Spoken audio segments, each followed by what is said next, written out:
Hi, and welcome to a podcast above a convenience store talking Twin Peaks. I'm Joe Fremming. With me is either Tom Van Horten, who's been dead since 2016, or Paul Muad'Dib, who does the Cast That Movie podcast on that shows up on this website. Hello, everybody. Go ahead, Joe.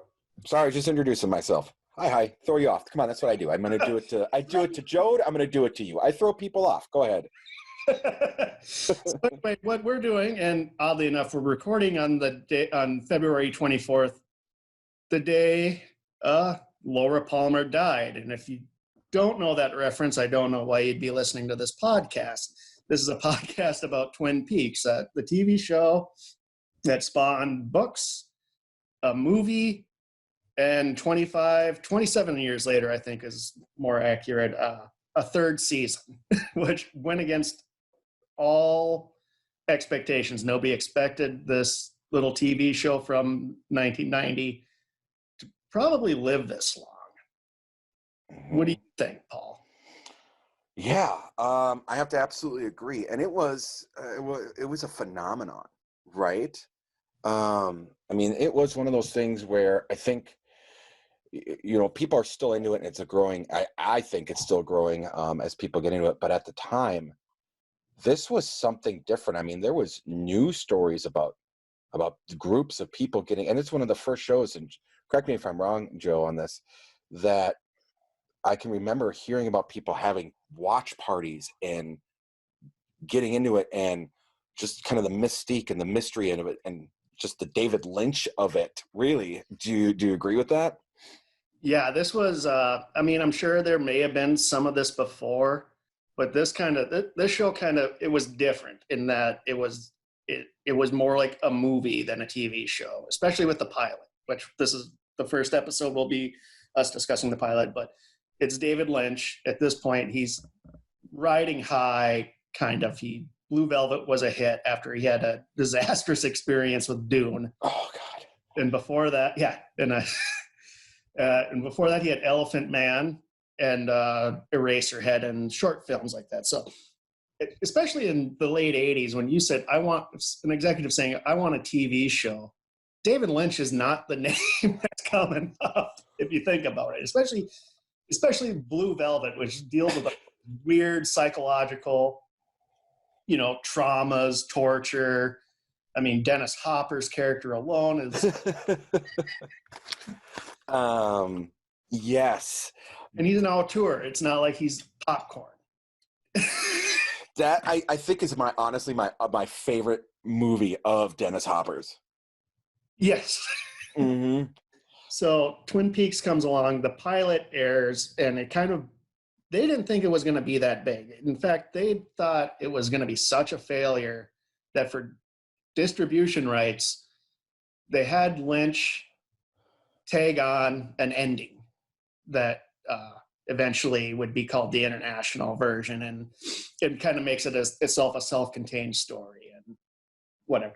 But when this is getting off track, but so the show comes out and it just blows up. And all of a sudden there's books involved. There's, critical acclaim, like people just never seen anything like this. And it's not an overstatement when people say Twin Peaks spawned a golden age of television. If there wasn't this show, there would have never been Sopranos. There would not have been Lost. There would not have been the X-Files. I was going to say the X-Files for sure. The X-Files.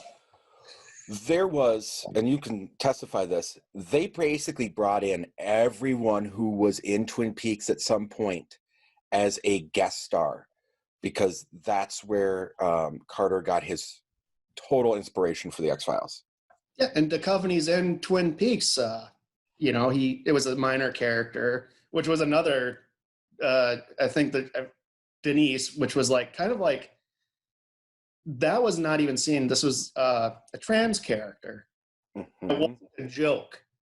It was treated like she was treated like a regular character. Like it didn't make it seem odd, which is especially in 1990 television, That's just almost unheard of.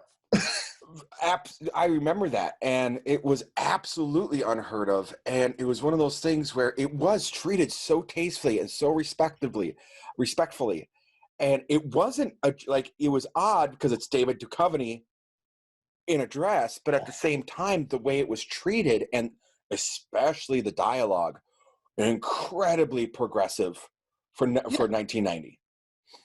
Yeah, so the show is it's pushing boundaries, it's doing these things, it's riding high. It gets picked up for a second season, and the second season is when the network starts fiddling. And this is something I know you've kind of done your research on Dune for Cast That Movie. Mm-hmm. Lynch talks about it in the book Room to Dream, and that experience was the last time he worked on a project where he didn't get final cut. Yeah, and it's interesting that it was done both in movie and on TV, and I think we'll get to that. And we're teasing things that you're going to get out of this podcast, because I think we're going to get really in depth in later episodes of the podcast into what happened. And it is something I have done a lot of research on, because it is such a stark contrast, the first season from the second season. Yeah, first season I would argue is one of the most perfect seasons of television. It doesn't lag, it doesn't feel like it crawls up its own butt, which I think, especially like a lot of people were worried maybe with Lynch.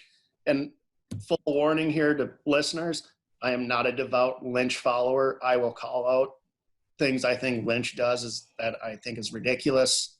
I know that kind of goes against like some people who just think he can do no wrong, but trust me, he can. And if you don't believe me, the song James sings in season 1 is proof that David Lynch has his flaws. And I am going to come from it from the opposite perspective of Joe, because David Lynch, if you listen to Cast That Movie, I've already stated it. David Lynch is my favorite director, or he's in my top directors of all time and writers. I really, really appreciate what Lynch does. That being said, there are some things that even I can't apologize for, like the song that James sings in season 1. Yes. So the studio medals, they have to reveal, because basically the show is a high school sweetheart, prom queen, whatever, is found dead. And the show's premise is who killed Laura Palmer. And the genius of it, at least until the studio meddled, was that was always going to be a constant. It draws you in, but like all these other things are going on. But that remains a central mystery. So that happens. They meddle. They do the reveal. Mark Frost, David Lynch walk away from the show. Those are the two showrunners. If you've ever watched a show that loses a showrunner, you can tell that it changes pretty drastically. Best example I can say is the TV show Community. Dan Harmon gets fired. You get the 4th season. Feels completely different. Not that it's bad. It's just not the same.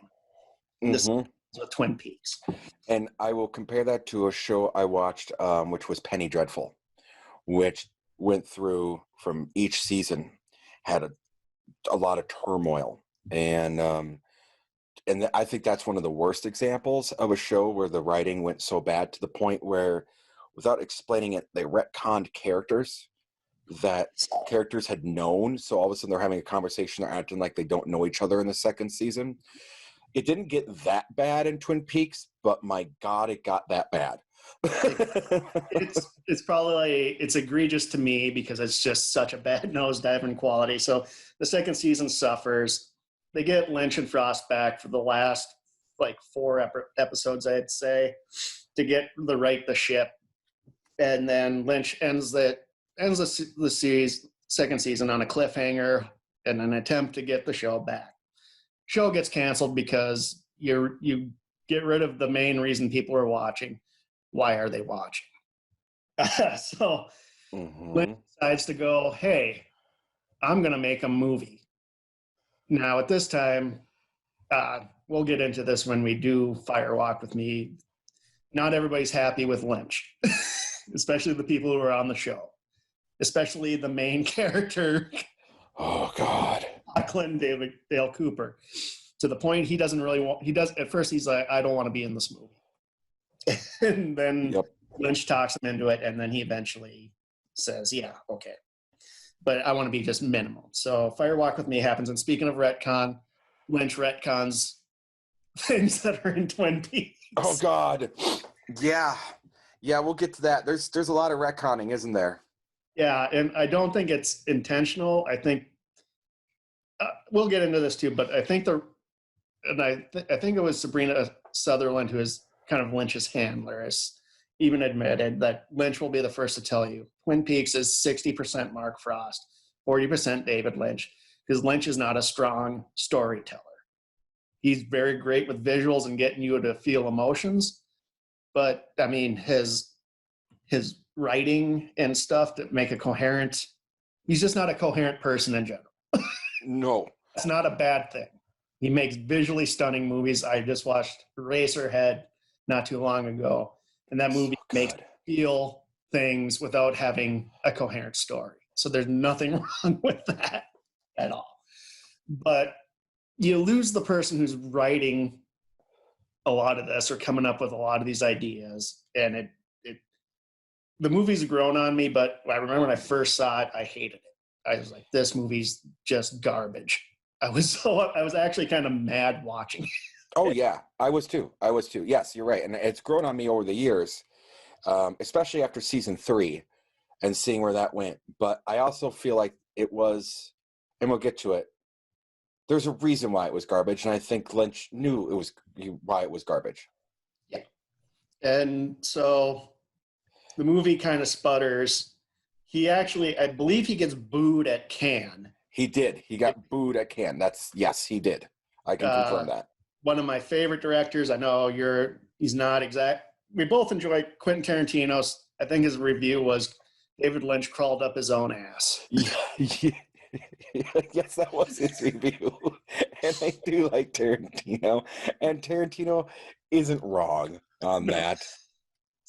And so it just ends. And then there's always kind of rumblings. A lot of people don't know Mulholland Drive started as it was supposed to be about one of the characters from Twin Peaks going to Hollywood. And that was going to be its own TV show, becomes a movie. That's a whole other thing. But 25 years later, over the years, people are watching it. It's on Netflix. It's streaming. We finally, and I think it was 2006, we finally got a DVD set that included the pilot. I bought the first season on DVD in 2000, 2001, and it just starts with the second episode of the first season because they didn't have the distribution rights for the pilot, which it confused me because I hadn't watched this since I was 9 years old. Right. So, but it's building this following, and then I think it was in 2014, 2015, Lynch and Frost had both vaguely announced on Twitter that the third season's happening. Mm-hmm. Yep. It's everybody excited because the show is built on without even Lynch and Frost really doing anything with this, it's just kind of grown because it's such a weird show. It's such an interesting show that it develops this huge cult following, and they get the show back. And it's going to be airing on Showtime. And we'll get into all of the drama in that with Lynch walking away. Yes, let's get into the drama of that when we get to that third season, because that is that is going to take up almost a whole podcast of itself, right? Yes. Because there's so much that happened in that time frame between when they announced and when it actually happened. So the third season drops, and it, as what I expected, it was alienated some folks. Mm-hmm. Got a lot of people hyped. You and I are Lynch fans, so it was right in our wheelhouse, Yes. Stuff. But but on the other hand, I understand why some people were upset. You didn't get the damn fine coffee. You didn't get the quirkiness. Mm-hmm. So, but anyway, that dropped, and that's kind of the brief history. But it also started as a Marilyn Monroe biopic. Yeah, yes. Tell me the This is story where it because all you did research into this, and this is fascinating to me. So tell me about this. So this company, I'm kind of spinning off the top of my head, but a company puts Lynch and Frost together, and with the premise that there's this Marilyn Monroe biopic, or not biography. It's a biography of Marilyn Monroe, but it's kind of like a conspiratorial one, from what I have gathered, in that, like, she was kind of murdered or whatever, and Frost and Lynch were kind of approached to come up with a treatment for it. And in Hollywood, a treatment is they're not solely attached or whatever. They're just coming up with what they can do with this. They come up with something, it just fizzles out. That's just what happens in Hollywood. But it was a Marilyn Monroe biopic, which I would have loved to have seen. Oh my God. Yes. Given Lynch's penchant for recreating like 50s and 60s styles and stuff, but he inserts them in modern day, and it doesn't even feel strange, which is a testament to him. Yes. So then they work on another project called One Saliva Bubble. And if the premise is kind of like, from what I've gathered, it's a bubble of spit, and there's a character, and it's really like a weird premise that I can't really explain. But they had Steve Martin at one point attached to star. Holy shit. Yeah.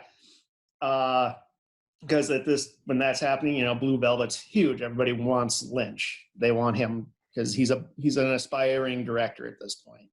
Even though he's been doing it for 10 years, almost 20 at this point, he's kind of like, he's getting the name recognition. That fizzles out. So then they're approached about creating a TV series that's kind of in the vein of Blue Velvet and showing the dirty underworld, the flip side of like suburbia. Mm-hmm. And so they come up with an idea, and it's originally called North Dakota. That's fantastic. They're going to set it in a fictional town in North Dakota, where I don't remember the whole thing, but eventually it morphs even further, and they're like, it's too barren in North Dakota to do like what they wanted to do, so they moved it to a fictional town in Northwest Washington State with the title of Northwest Passage. That's right. Yes. That was the original title, was Northwest Passage. That I knew. I didn't know about North Dakota. I knew about Northwest Passage. So it moves to that, and then before they just kind of have a general idea of what they're going to do, but before they create any of the characters, any of the storylines, Frost and Lynch make a map of Twin Peaks, which becomes Twin Peaks. The Twin Mountains, everything. They come up with the town first, and then loosely base it off a real life murder of a high school girl. I don't remember the name off the top of my head, but you can look it up. I'm guessing that's more of a Frost thing. He's a historian, so that seems to be more in his ballpark than I would say Lynch. So they end up coming up with this idea for Twin Peaks, and it goes to pilot. It goes. Shit. David Lynch is making a TV show, and it's baffled everybody. Well, not you and I. You and I were too young to be confused by David Lynch making a TV show. Right. Right. You and I are 8 or 9 years old, but I'm sure our parents are like, the guy who made Blue Velvet's going to make a TV show. See, now what's really interesting is like, and I want to say this because when we'll get to that, because we were talking, Joe and I have known each other for years. I watched it with my mom, and you watched it with your dad, right? When we were kids? Yeah, my dad. And here's the thing about TV when we were growing up, you just watched what was on. It's not searching this out. We had 4 channels. I guarantee you, my mom was clueless and never saw Blue Velvet, didn't know who David Lynch was. She just knew there was going to be a crime drama on TV. And so this threw her for a complete loop. And to go back, what you said was it was based upon the death of the body being found of 20-year-old Hazel Drew, who was found floating in Teal's Pond in Sand Lake, New York. Yes. That's what they based it on. Yeah. And so, and like for me, my dad watched it, and he really the quirkiness of it. That's what drew people in. And what I like about Lynch is he really he grew up in rural, small town, anywhere, USA. So this applies everywhere. Like we all know these people in a sense, you just know the town bigwig, the doctor or whatever.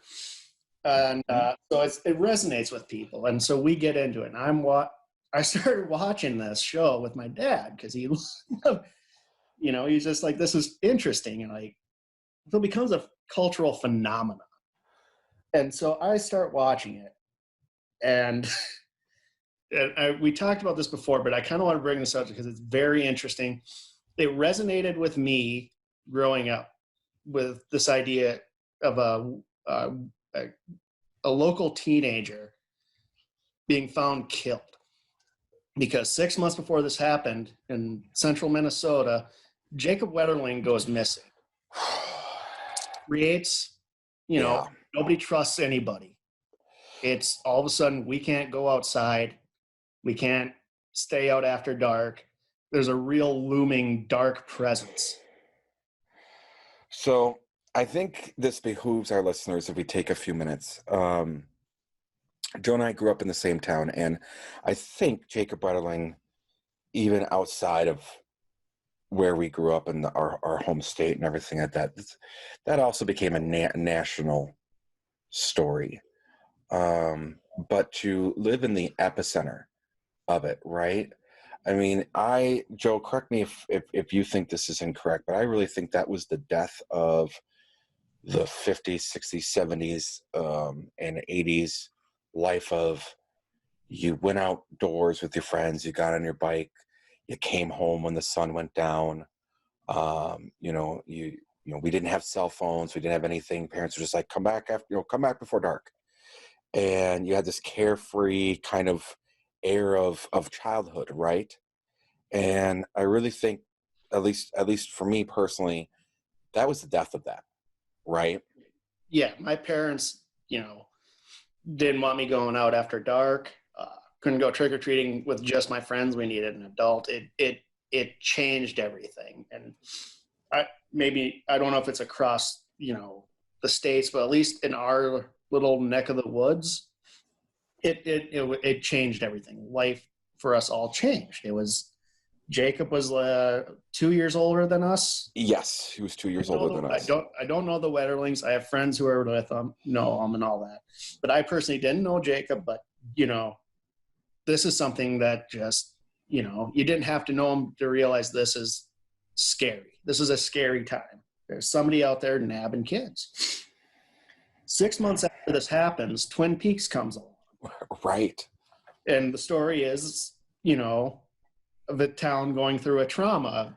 It's different. Laura Palmer's not kidnapped. She's found dead and murdered, and people still, but it's kind of like the same feel. And you could see it in like certain episodes where like Cooper's in the gym and he's talking about curfews and all of this and how to keep people safe. And we saw that. We went through that. I remember being pulled into and remember we got pulled into the gym and they had a big thing about safety with us. Yes.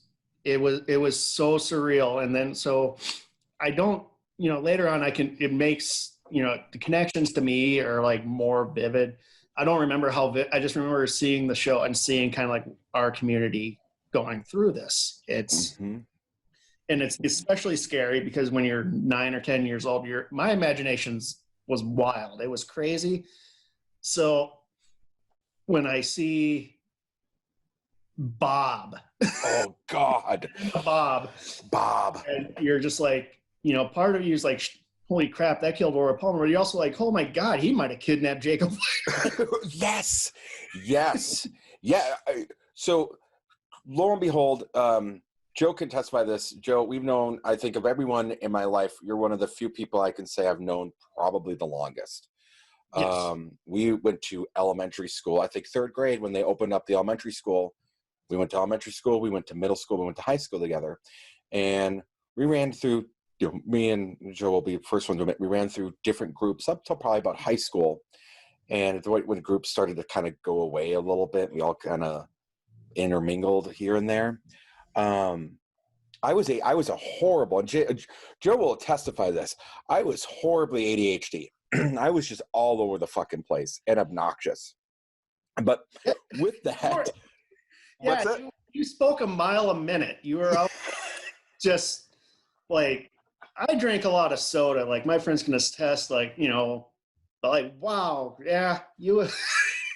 But I think that's just kind of like how we were, when you're little kids. Mm-hmm. Yeah, and you put this ADHD on me, which at the time was not a common thing like it is now. Yes, I was on medications, but probably not the right dosage, not the right things like that. So I lived in my imagination, because as Joe said, you watched what was on TV, and by God, there wasn't a lot of stuff for kids. So we had to have an imagination, really. At least in my house, we didn't have 5 TVs, right? We were somewhat low middle income house, income. Yeah, you had the one TV in the living room, and that was it. And you watched whatever it was on. That's, it wasn't until my grandfather died in 1990 that we got a second TV, because we got his old one. And there was no cable. We didn't have cable out where I lived, because I lived way down County Road 8 in the middle of nowhere. And so we only had, I was explaining that, it was so funny you bring this up. I just had this conversation with my kids. You had PBS, ABC, WCCO, NBC, UPN wasn't even a thing yet. No. You had Care 11, and then you had the weird UHF channels, which were only 23 and 41. That was it. Yeah. That was it. Because even if memory serves well, like Fox was even coming in. No. 91, 92. No. Where you could finally at least get it on an antenna in central Minnesota at that time. At least that's how I remember it. You're absolutely right. No, we didn't have Fox till probably 94, but by that time I think we had cable around 95, 96. So shortly after we got Fox as an added channel, I remember that was short-lived, because then we got cable. Yeah.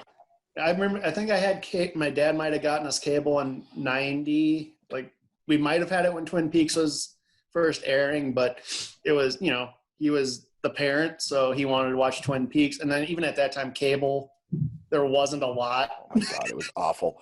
It was awful. Terrible. It was like, it was like a lot, these cable companies were just buying up old TV shows from the 60s, 50s, exactly. airing them. So it wasn't very exciting.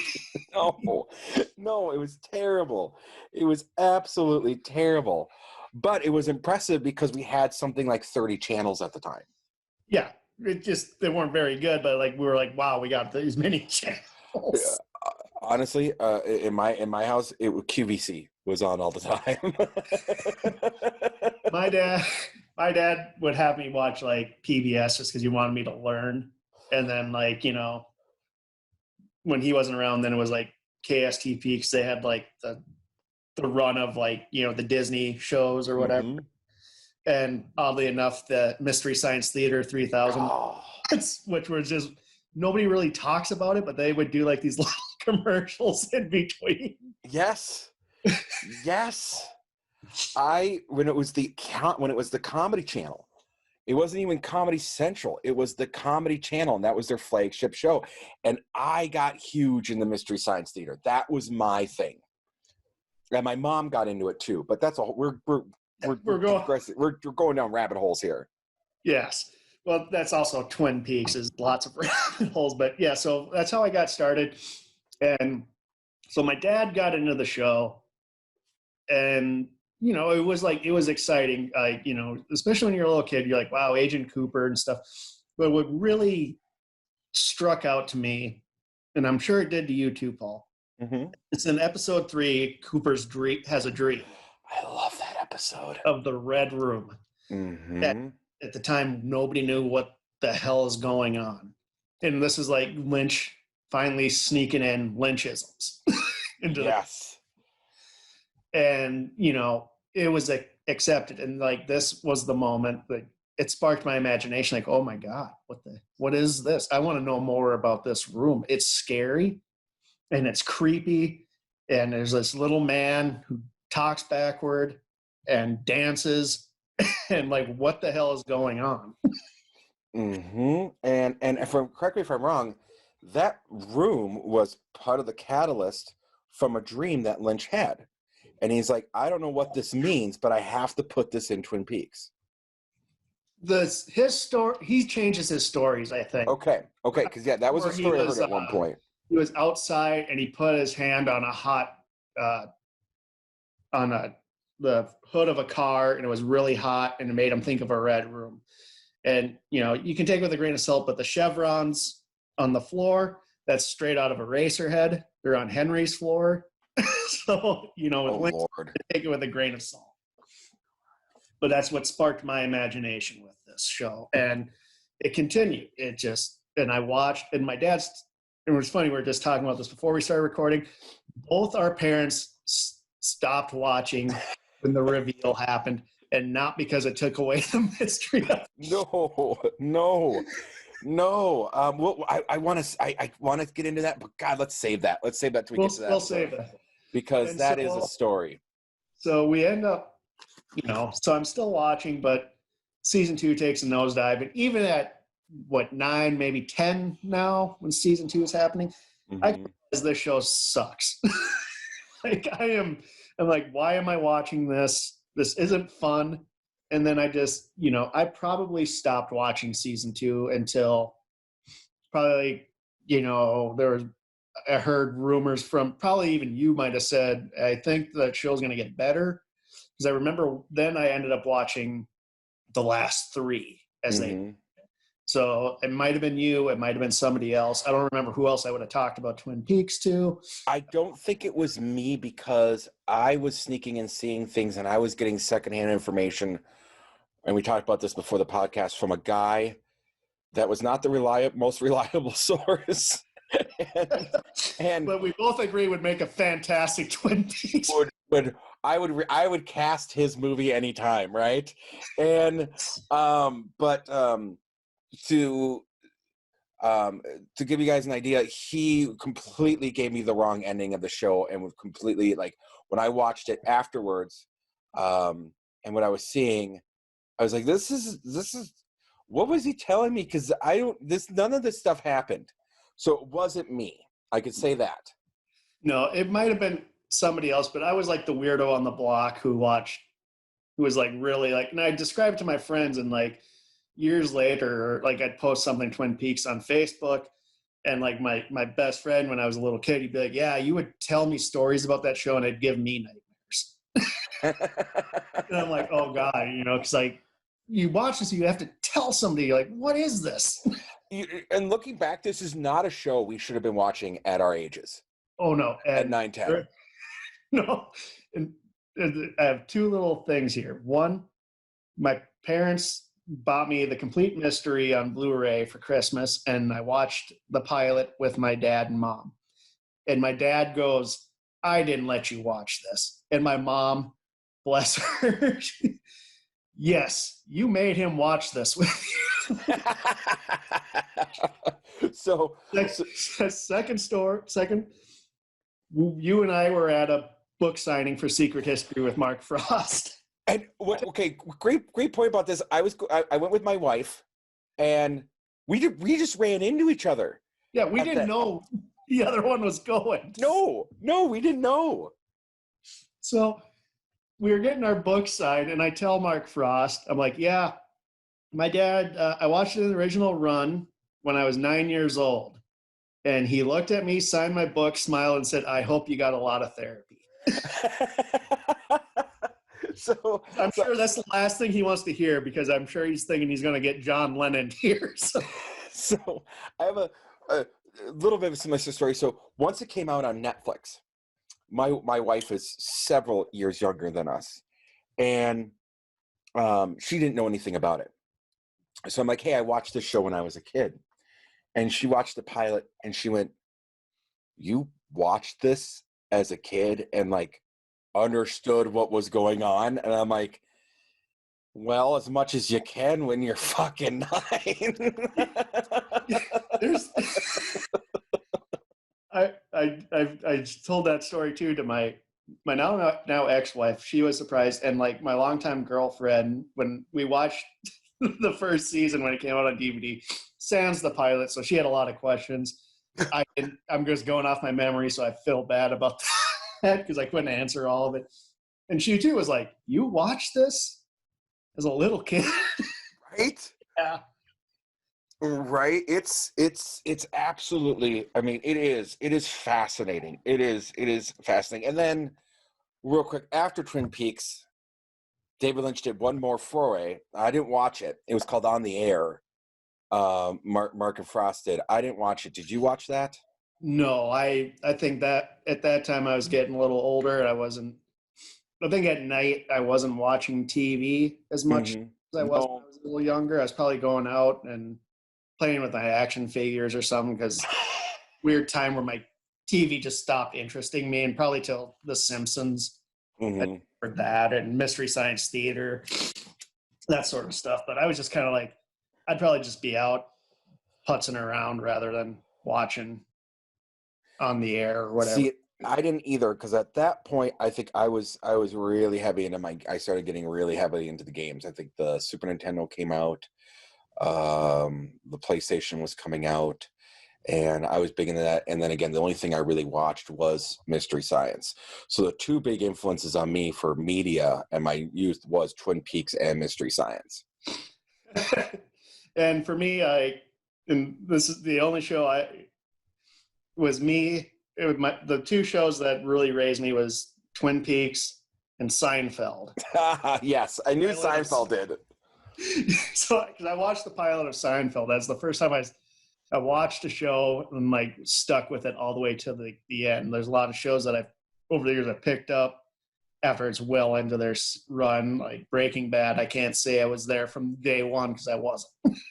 I found it on Netflix and whatever. So Seinfeld and Twin Peaks made me the man I am. Explains a lot. It explains a lot about you. It does. I can totally see that. Oh, fuck. All right, let's get into this. Let's get into the pilot, because this is probably, one of the things I when it opens, right? And this was something that, as a kid, at 9 years old, what threw me off on it was, I'm used to when a show opens up, and again, this goes to just show how much Twin Peaks formed and changed television. It opens up with Pete, who was in Eraserhead, and bless his soul, amazing. Pete Martell, just kind of rummaging around his house, going out to go fishing, yelling to no one in particular, and finds a body wrapped in plastic. You see the plastic, and as a kid you don't really know what's going on, but I'm sure the adults did. That's a body. What was interesting to me about this is one of the first times that a show kind of opened up on a TV thing like this, and it wasn't a major character, right? Like this show's going to be about an old dude, and then it cuts to this police department, and just the cinematography is so modern. And do you agree with that, Joe? Yeah, and I kind of want to expound about that a little bit here. Please. We're going to go off, because I was watching the pilot at the gym today. Like, I'm just on a treadmill. It's not like I'm killing myself, but it's just like makes my fat ass. You're a But I'm better watching man the than me. pilot. I'm watching the pilot, and a few things stand out. There's very little exposition. They Mm-hmm. don't have the characters telling us who they are, which is still rare in TV today. So you don't have Pete Martell saying, "Well, I'm Pete Martell and I work at the mill." No, he's this guy who walks, he finds a dead body, and he calls the sheriff, and he doesn't say, "Hey, I found a dead body. She's dead, wrapped in plastic." She's dead, wrapped in plastic. Yeah. And so the sheriff knows exactly, so she calls Sheriff Truman, and we get this little funny scene between Lucy, which, God bless, I'm glad. I love Lucy and Andy. I do too. The older I get, probably I appreciate them more than when I was a young, snarky, angry young man. But so we're getting a lot of these scenes, and I realized watching it, it's not until they tell Bobby Laura Palmer's dead, and that's the first time it's even said. Mm-hmm. Going through Leland, finding out his daughter died, just by the sheriff showing up and hearing what his wife said, that she can't find Laura. And he breaks down and cries, and the silence on the phone tells Mrs. Palmer Laura's dead. It's like we're not spoon-fed this information. Lynch allows you to see how these people are reacting, and that's how they don't have to explicitly say it. They just know. And that would kind of struck me as and today it would be like, yeah, Leland, your daughter's dead. No, he walks in and puts his arm around Leland, and Leland deduces that his missing daughter is dead. Mm-hmm. It's until they get dummy Bobby, who can't read the room with the cops in the high school. He's so fucking clueless. But it's even in the classroom, the teacher's talking, and then the cop comes in, Laura Flynn Boyle and stupid James. Oh God. They just look at Laura's empty chair and they deduce, and they see the girl screaming. We're not told this. We're not getting a lot of exposition in the pilot until Cooper comes. And what amazes me is most TV shows would start with Cooper coming to town. Yes, that's exactly what I watched the pilot the other night, and that's exactly what I was thinking. I was like, most things would have started with that.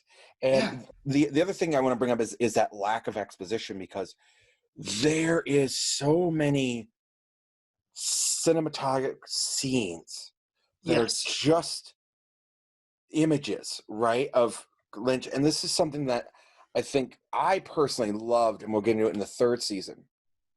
Lynch has a way of, it's not the normal beats, and it was very apparent to me in the third season when that came out, and then going back and rewatching the first and second season.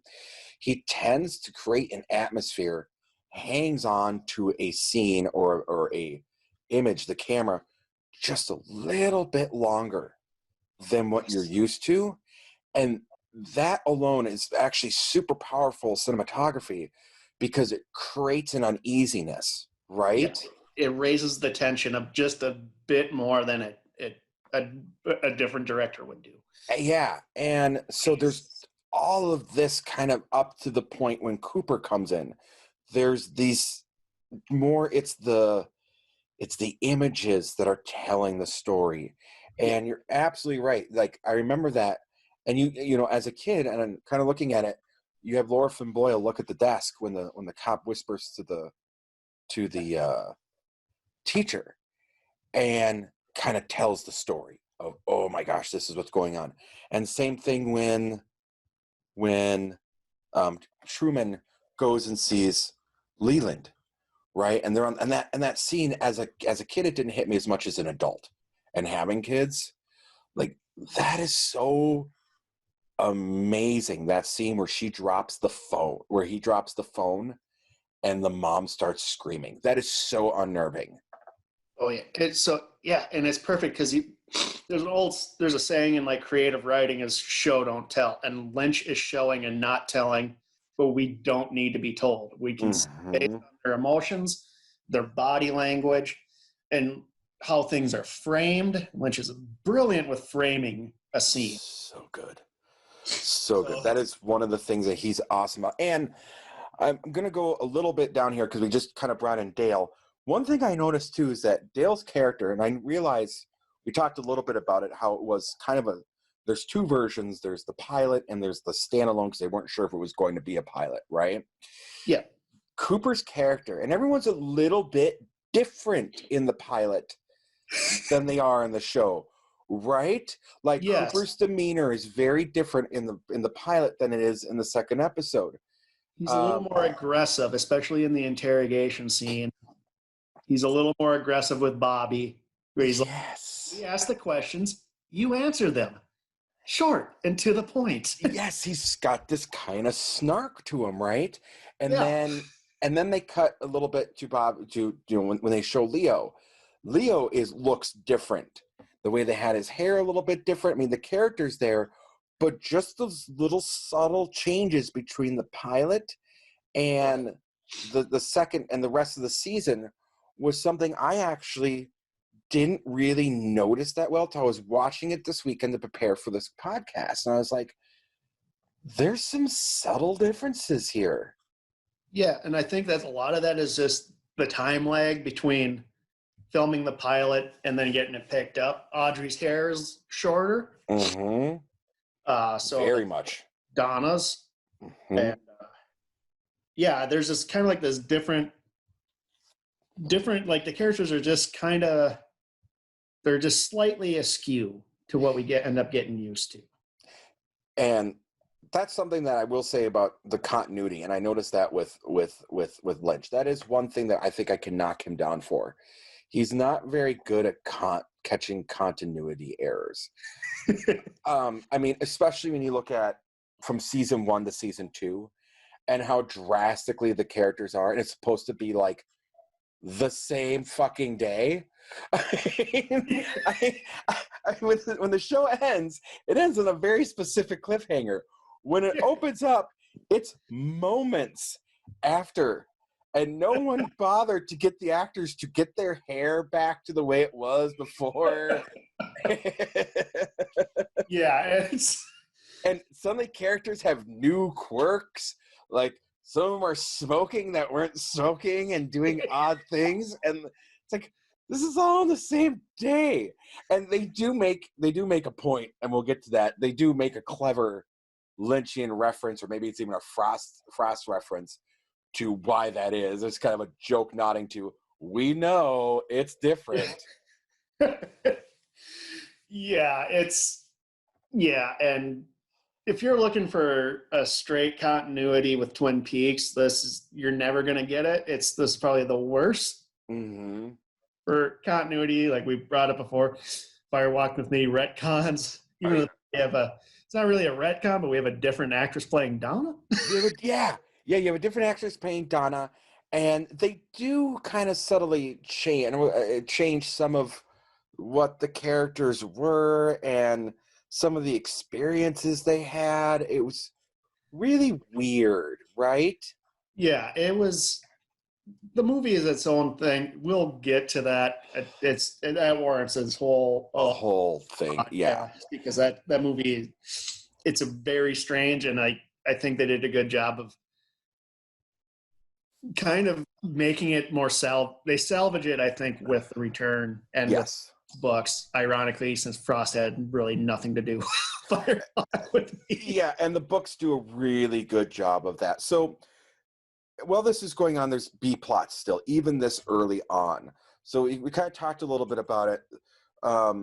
So Laura is missing. You find out that, you pretty much, they uncover the body. They find out she's there. And then the mom's is calling Laura's boyfriend's mom, Bobby. Yeah. And then Bobby, you see him at the diner, which is a staple. There's a lot of stuff that goes on in the diner. And he's having an affair with one of the girls there that's being Shelley Johnson. Shelley Johnson is being abused by Leo. And when they're driving back, this is a key point because it's supposed to be as we talked about, a small town in Washington, and they make a point of it and create the first clue as to what's going on, or a lot of red herrings. I wouldn't even call them clue. I would call them red herrings as to who could have killed her. Because again, as Joe stated earlier, that was supposed to be the premise. We were never supposed to find out. No. And he was supposed to be in Butte, Montana, and he's in fucking Washington. and not only that, he's back when he wasn't supposed to be. He has a bloody shirt in his cab. Like, Right. There's just all these things that are like, oh, Leo did it. And I remember my sister, rest her soul, made up a story, because we all do when we're kids. And she goes, in the French version, Leo was the one that they only made one episode, and Leo was the one that killed him. I'm going, there's no internet, there's no anything. I'm like, who the hell told you that? I was talking with some kids at school. So you could stop watching now because Leo's the one that killed her. Just to be a bitch. But, they really heavily point towards Leo, which obviously is a great misdirect, because Wonderful. if you're going, this is another thing. The show is kind of, it's taking its beats, but it's also making fun of the nightly soap operas, which I think is kind of lost with new viewers, because they weren't around when there were shows like Knots Landing and Dynasty and all of that, right? And yeah, so like it's making fun of this while it's also using their kind of format. Yeah, so Jode, I've tried to get him to watch Twin Peaks numerous times, and he's like, I just can't do it. And I asked him, I said, why? And he goes, it's too much like a soap opera, man. I'm like, that's the point. It's making fun of what TV was at the time, being so vapid and shallow. Like, that's the point. So I love it. I love that aspect of it. So yeah, Bobby goes to school. He finally shows up. He's late. Nobody knows where he is. They call his coach. So that's the other red herring. No, he hasn't been in football practice all week. So, that's another drop. We get a red herring with the mysterious one-armed man in the elevator. In the elevator. Framed perfectly. He's in shadow. He gets in front of Cooper and Harry. Mm-hmm. Don't know anything about it, but, it's just the way Lynch frames it is like he's suspicious. He's in shadow. We don't know anything about him. He gets off on a different floor. So we get like this ominous with him. We don't know what this is. And frankly, we don't find out for a while. Which brings up the continuity issues, and one of the things that Lynch does poorly there. There is no way in hell when he comes back as the character he is that they would not remember him from being in the goddamn elevator with him. There's no way an FBI guy's not going to remember being in the hospital with that fucking dude. I'm sorry. You did not pass the FBI business and become an FBI agent if you don't remember that specific information. And here's the thing. Twin Peaks is a town of 5,000 people. That they've pointed out that the sign was by the studio. They wanted to make it bigger, but they kind of wrecked on that. Yep. It's a town of 5,000 people. A one-armed man is going to out. Like, I'm sorry. He's the only one with the one arm. Yeah. It's not like there's a million one-armed men running around out there. So, no. Yeah, so you get that. Then you get a character that I love and like is Dr. Jacoby. I love Dr. Jacoby. Who is another red herring. He's like, I treated Laura, but her parents didn't know. So there's already. And he alludes to some sexual activity with her. Yes. Yep. And, so he's a questionable character. I love Jacoby. I love, there's even like another show I've watched. There was a show called Fringe 10 years ago or something. And the main weird doctor in that show makes a reference that he had a friend named Dr. Jacoby in like Northwest Washington. Yes. Yeah, Fringe did a whole parody episode of Twin Peaks, right? It might have. I'd have to rewatch it, but it was like they brought back Leland. They brought back things. They made a lot of references to Twin Peaks in a particular episode. Yeah, It might have, or that might have been Psych. I know Psych. Oh, I'm sorry. That's Psych. My bad. See, this is why I have to do corrections on all my podcasts. You're right. You're right. So That was Psych. Psych did that, but Fringe made like little references to like Twin Peaks because these shows wouldn't exist without it. So, and a lot of like filmmakers give nods, and one of my favorites was in the third season of Fargo. They had Ray Wise, Mm-hmm. Peaksian, like to the point like they pay homage to the bowling alley and the Big Lebowski, but it really feels like a lodge from Twin Peaks. It's kind of just Yes. Yes, so, like, absolutely. so the people are tipping their hats to this because it allowed them to do this. So they eventually make their way to the morgue, and this is one of the scenes that still bothers me because I don't do well with certain things. I love horror movies. You know this. I love my Z-grade stuff. I love my blood. They get the body in the morgue, and Cooper's looking for something on her, and he finds what he's looking for in the fingernail. Yes, a piece of, I believe it's newsprint Yes. with the letter R. Shoved under her fingernail. And they show him getting it out, and I still squirm to this day. My research on this, that was the one note they got from the network that they wanted to take it out, and Lynch and Frost fought them on that. Really? Yeah, like they said, you know, like again, Lynch is probably smart and still from Dune. Oh, yeah. When you eventually read Room to Dream, you'll sense that it's not that he dislikes the movie, it was the experience with the. Yes. So, truth be told, real quick, that's going to be our movie tomorrow for Cast That Movie. I had to do excited. A lot of research in the Dune, dude. I know so much more than I ever wanted to know about it. I love the books. The movie is something I'm just not a fan. I love Lynch, and that's one of those movies where I'm just like, he has two movies I really don't care for. Dune is one, and I know you get. I love Dune. I love Dune. Lost Highway is the other one. I just can't get into. It's just, okay, so I'm glad you brought up Lost Highway because they start searching Laura's house, and by this point, Leland's had a nervous breakdown already. He's done. Laura's mom is completely screwed up. Sarah's completely screwed up. Leland and Sarah, they're just distraught, realistically, and they find the diary, and they bring it back, and they're going through it, and they find out that Laura had secrets.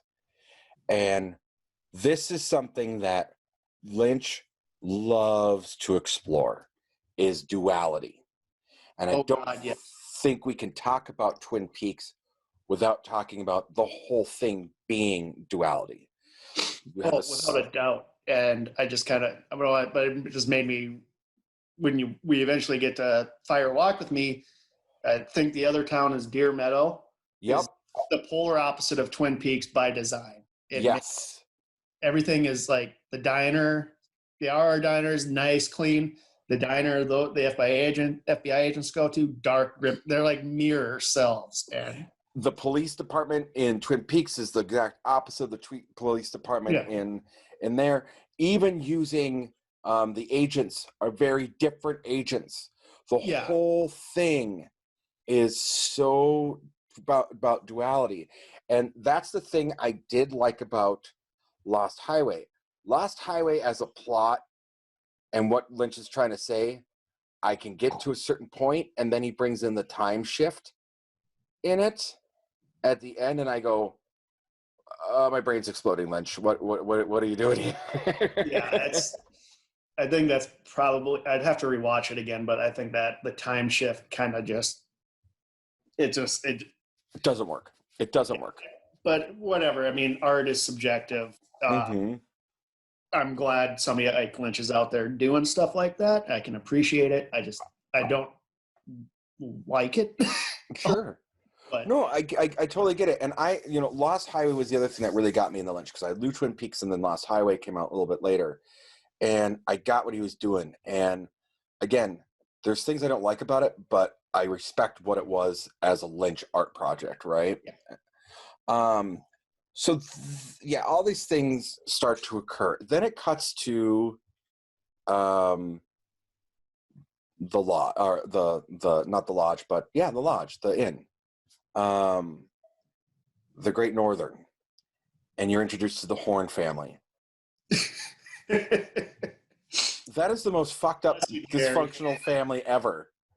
Yeah, and we'll both admit that in season 2, it not only just jumps the shark, it jumps over the shark and walks back to the shark and beats it to death. It makes Fonzie jumping the shark make sense, right? Like, it makes that episode make sense.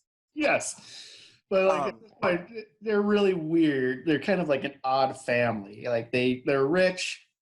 They're the rich family of this town, Twin Peaks. But everybody has secrets, and that's the thing that it goes back to duality. Everybody has the front they show everybody, and then there's their darker sides, their other sides.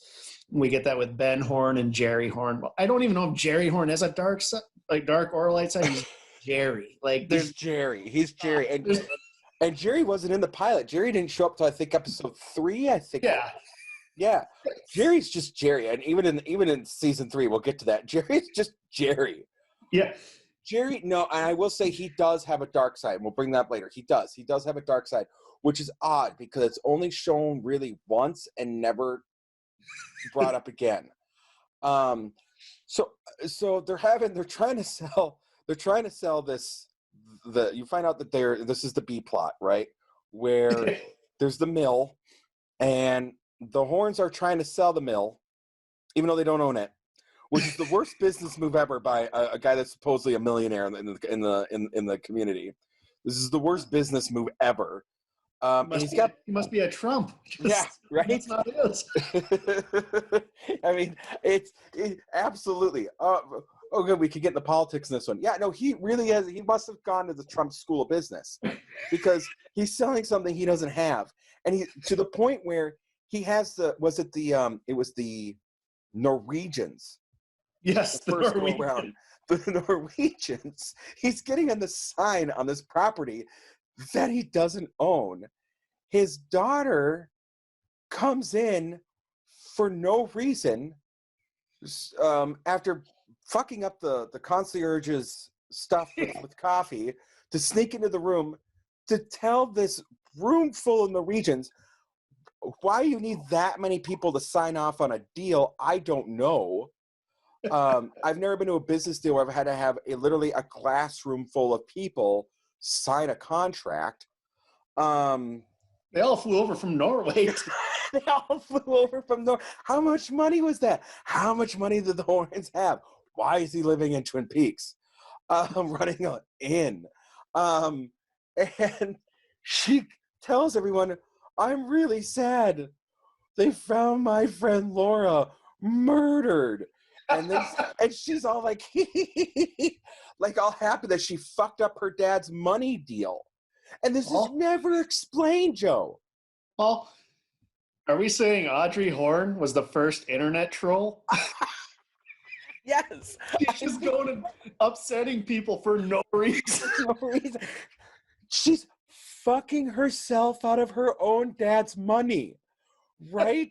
Like, my dad's gonna get a multi-million-dollar for this land he doesn't own because he doesn't have to give it to anyone. The contract's been signed, and she's ruining this business deal, which is the whole, even through the second season, really, is like the whole catalyst to everything that Horn wants. Well, until he fucking becomes a civil war, we'll get in that.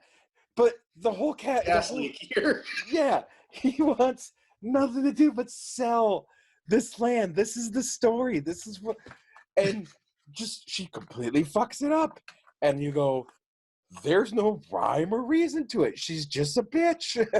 Other way, yeah, she's just a spiteful. She did it out of spite. Like, again, I was raised on Seinfeld and Twin Peaks, so I do a lot of things just purely out of spite. Okay, so you're saying you're the Audrey Horne of Twin Peaks then? She still is like, not only is like, she was like, after Princess Leia, like my first crush, like, oh my God. Mm-hmm. Like, like I even to the points where some of my exes would get jealous because I'd be like watching Twin Peaks, like, Right. She's but beautiful. like I liked her as a character. She was a Lynch and Frost wrote a lot of like really strong female characters, which is another thing that really wasn't a thing in 1990. You didn't see a lot of like headstrong women characters. No, and they wrote some great, strong characters. I mean, when you, God, yes. Although they all make, and this is the theme too in the show, everyone makes a bad decisions, right? Like Donna lies. Like a lot of this, I was watching the pilot, I'm like, a lot of this could have been resolved if Donna had been honest in the interview with Yes. Cooper right in the beginning. So Yeah, yeah, but no, you had Shelley who, I mean, what she goes through in her arc and what she goes through with Leo is incredibly strong. The fact that you have Donna and Maddie later basically playing Nancy Drew, but and I don't mean that in a condescending way. I mean that in a affirming way. Like they put themselves in some serious danger that you didn't see women do on TV. yeah. There's especially a scene in the second season that's after the reveal. There's like, it's not a Lynch episode, but it's one of my favorite scenes, and you just sense the dread. Is Donna's in the house with Leland, and Leland seeing Bob, Oh yes. and she's going to be the next. You just sense this, and she gets out, and it's shot so well, and it's just like, it's. But these are strong women characters. I love it, and it was just like, again, you never saw this when we were growing up. No, and look, we can't talk about strong women without talking about Nadine. Nadine becomes comically strong. Becomes comically strong, but she runs that house. Yeah, she is almost downright bullying poor Big Ed. Yes, poor Big Ed. My favorite, Ed. There you go. But it doesn't feel like a typical nagging housewife. It's just she's headstrong, and that's just who she is. It doesn't feel like it's talking down to the character and like, oh, my wife. No, but they're definitely. Ed loves her, and he does everything because, like, he's probably also deathly afraid. Well, and that's the thing. Like, there is that hint early again because everything kind of changes. The continuity changes, but in that pilot, you get the sense that does he need to go tell someone he's not safe at home? I mean, he alludes to it. He's like, yeah. Yeah, and like when Norma calls him for them to be at the double R, no, not the double R, the Roadhouse, right? I promise I wouldn't call you there, and he's like, oh, and it doesn't feel like it's insulting to her character. No, it's not insulting to her character. They could have played that so differently, where it's just a nagging, because that's what it was on TV. That's the stereotype. But Nadine is not that. She's headstrong and like she's inventing. Yes, it's like she's weird, but it's a total Lynchian invention. I'm guessing like the drapes at his house were really loud. And the point where he drips the oil in and she just blows up on him, right? And yes. It's not nagging, it's headstrong. It's I run this house. It's totally different than what you saw in that regards. The only one that I think really was written poorly, or not poorly, but was Betty Briggs. Yes. And Garland is different in the first couple. Remember, it's weird. Like, he slaps Bobby's cigarette out. Yeah, right into the mashed potatoes. Right in the mashed potatoes. It was like the meatloaf or something.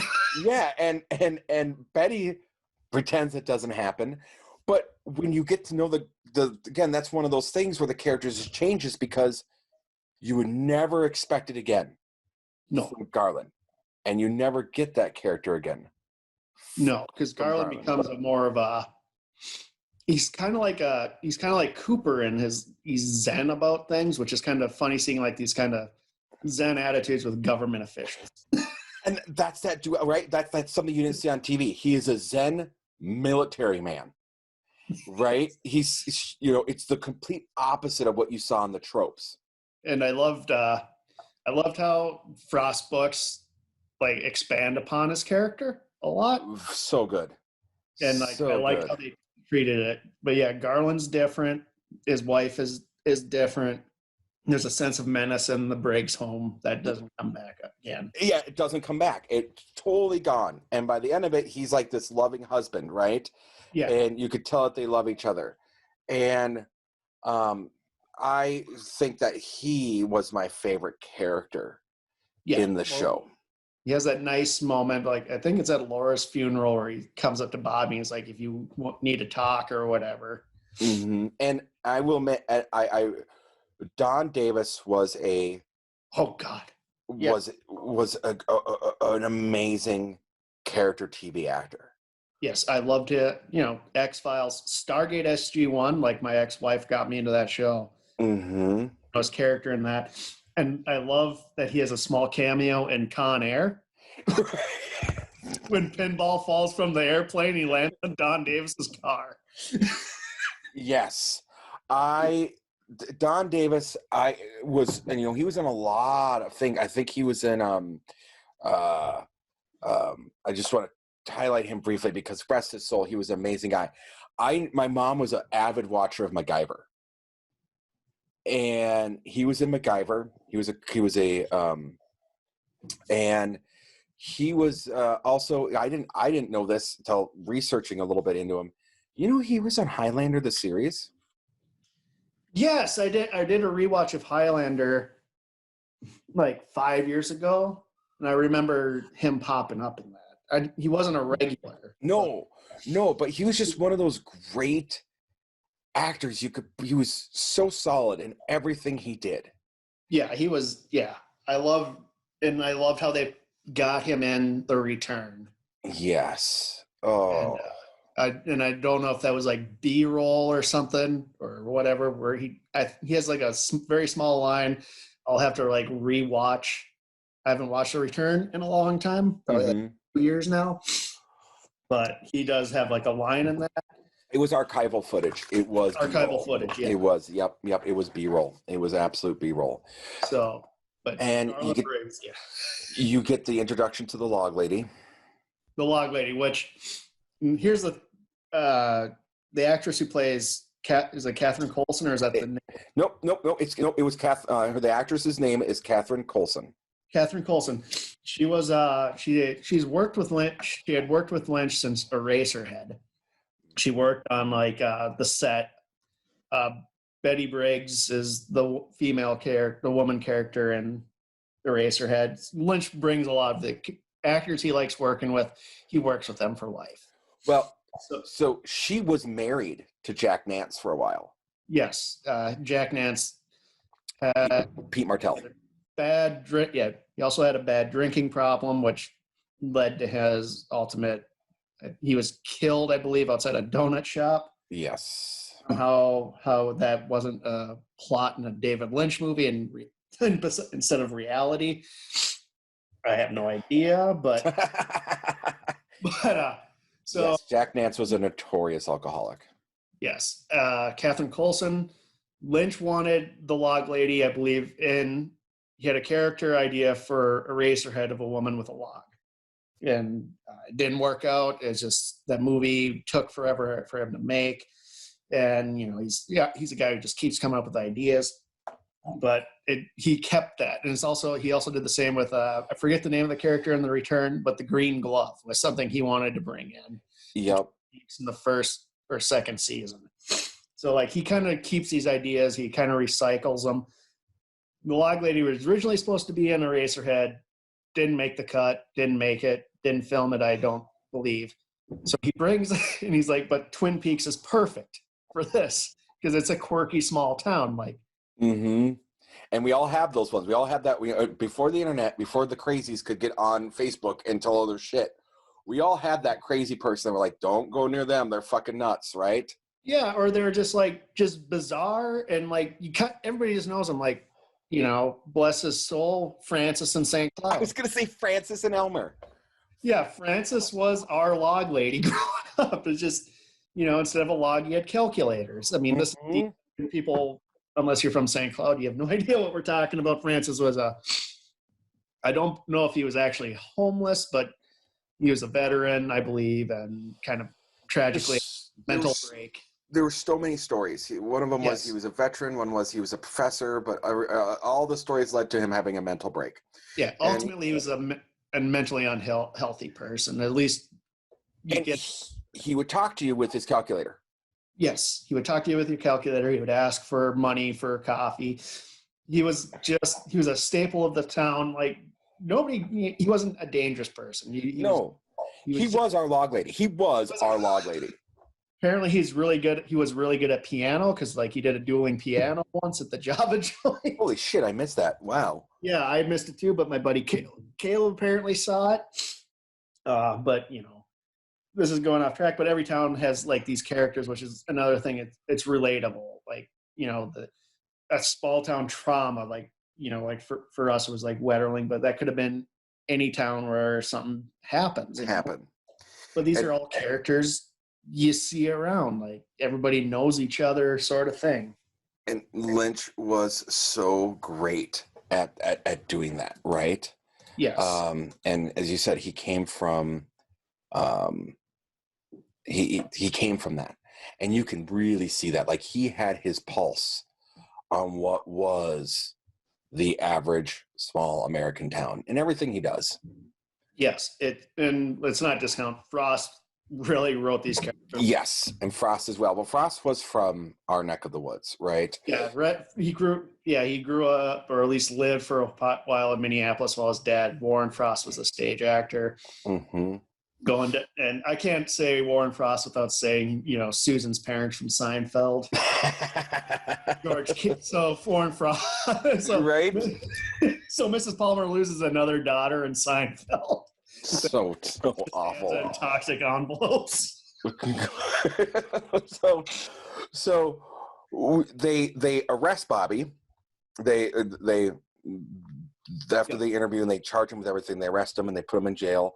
And then we talked a little bit about it. Donna lies to Cooper about everything, and they do one of the smartest things I saw, and show just how cunning and how amazingly every small detail Cooper catches, which becomes totally thrown out the window in the second season. Like when he just loses his job in the FBI and he's just hanging around for no reason. Right. And then, you know, like they do the whole, oh God. Anyways, we'll get to that. So, but they do a close up of Laura Palmer's eye. They show this video that they found in Laura's room, and Cooper deduces and sees a motorcycle in her eye. And that really, like, to me as a 9-year-old kid seeing an FBI agent do that, I'm like, that was my interpretation of what an FBI agent was, right? Yeah, like, and it's such a cool shot too. Like, I don't know filmmaking, but that's just a really cool and effective shot because it tells us we don't need exposition to be like, he's going to go find James. Mm-hmm. He knows Bobby sees the motorcycle in Laura's eye. He pauses at the right spot. I will attribute it to one other movie, which I thought was an amazing shot. Like this is up there with one of my favorite shots in a show or a movie. because it is just a really well done shot.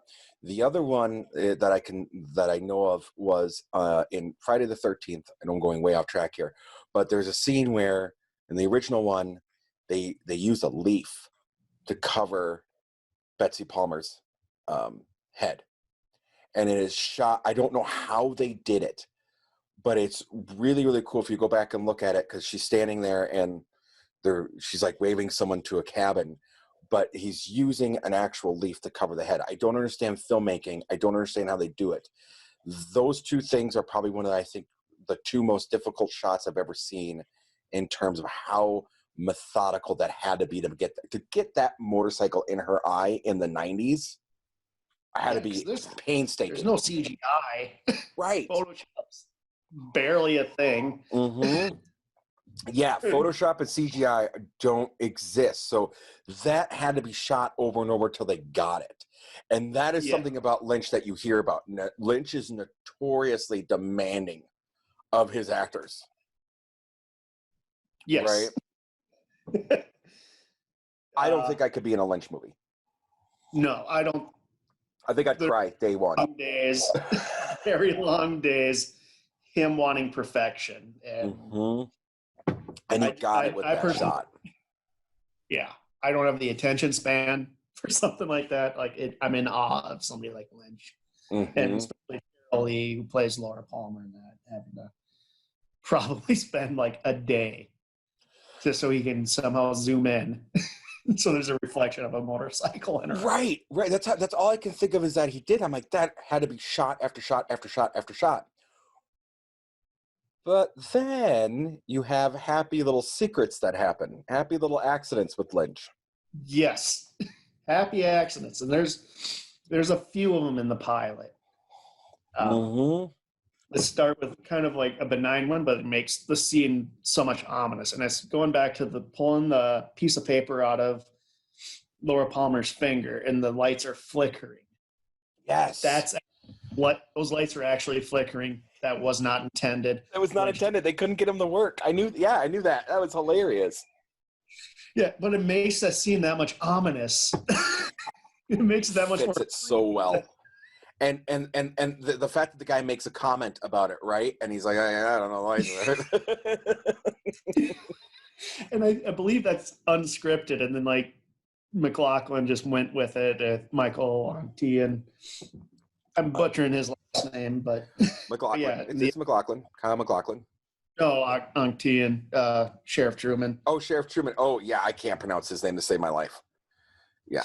The other happy accident, which changes it changes the show, and it's because they're filming Sarah Palmer. She wakes up screaming. She has a nightmare about the killer. In the mirror above her head, Frank Silva is a kind of like a set. He works on the. Yeah, he's a stage. Yeah, he's a set hand. Yeah, he's in the shot. And so apparently somebody's like, Frank, get out of the shot. Lynch sees what's happening. He's like, no, stay. Right? And it happened. I think it also happened again. Like he was just kind of like in Laura's room. He was just putting something, he's working on something, and he gets caught in a shot there too. And like Lynch is. So the antagonist, the man who haunted my dreams, even to this day, I still have messed up dreams of Bob. Oh God, so do I. It was a complete accident. So do I. I have, and we're gonna get to Bob because Bob shows up. I just wanted to, this is the perfect time to bring up that happy accident, and I still, yes, even talking about it and thinking about it and putting myself back at 9 years old and seeing the first shot of Bob still puts my hair on end. Yeah, he's passed up. The actor who played him, Frank Silva, or what, is passed on. If I would have ever met him as a little kid, even to like my teenage years and in my 20s, I would have ran away screaming. That's how screwed, is he's so creepy, and but he's creepy, but he also looks like some dude who's in your town. Yes, he like looks like a shifty dude who hangs out at the dive bar. Yeah. When we had Tom's Bar back when we were kids, we couldn't go into it, but Tom's Bar, that's where he would have been, was at Yes. Tom's goddamn bar. So through complete mistake, or not even a mistake, just a happy accident, we get the antagonist, Bob. He didn't exist until that was shot. There was no, up to that point, there was no Black Lodge, White Lodge. There was no the Owls. There was no Bob. There was no Little Man. There was no Giant. It was pretty much a straightforward crime mystery, which, given Lynch, the pilot is probably his most straightforward thing he's ever done. I would agree with that. Completely agree with that. But they keep Bob in, and then they make him a part of the pilot. And then they kind of do, I think, some establishing shots. So, there's a presence there now, this ominous presence. There's a complete happy accident. And Bob shows up at the end, but before we get there, there's a few other things. So everything kind of leads to the roadhouse, right? Yes. As all things lead to a bar fight in life. Things lead to it. So everyone's kind of converging at this roadhouse. And what I think is really interesting is David Lynch took a shot and didn't know what he was going to do with it. And it was of the lights changing from red to green and green to black, right? And yes. David Lynch is very obsessed with electricity. Oh God, yes. It's in everything. It's in everything. And we'll get into, I think, that another time about why Lynch is into electricity, because there is a theory behind that, or a method of thinking that is not just in Lynch, but in a group that believe in kind of what electricity means and things like that. And Lynch is one of these people that I've read from interviews. But everything heads over to the roadhouse. So James is trying to get away from, not only because Bobby and Mike, which is so goddamn confusing, because you have why he did this.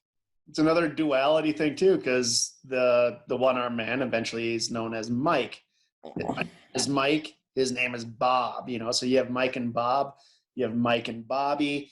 These are all either by coincidence or by design, depending on how you want to think about it. I think Lynch is I think it was by design. I think it was. If there was no Bob when they're filming this, it's got to be by design. It has to be. So I'm guessing he made Bob after the pilot, because you don't hear the name Bob. No, you don't hear the Bob. And I'm sure he's like, just make him another Mike and Bob. Yeah. I mean, even we'll get to it, because there's the ending. I don't want to go too far into that, but Bob does appear, but we'll get to that. But I just don't remember if they call him Bob or not. No, he did not have a name in the pilot. He did not have a name. They go to the roadhouse. Yeah, they go to the roadhouse, and I take that back. They did, but in the international version. Yeah. That Bob had a name, but not in the actual pilot. So they all go to the roadhouse. Everyone's there. Ed and Norma are there. They're having an affair.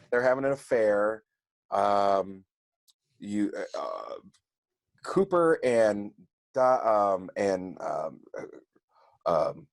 Harry S. Truman are staking it out.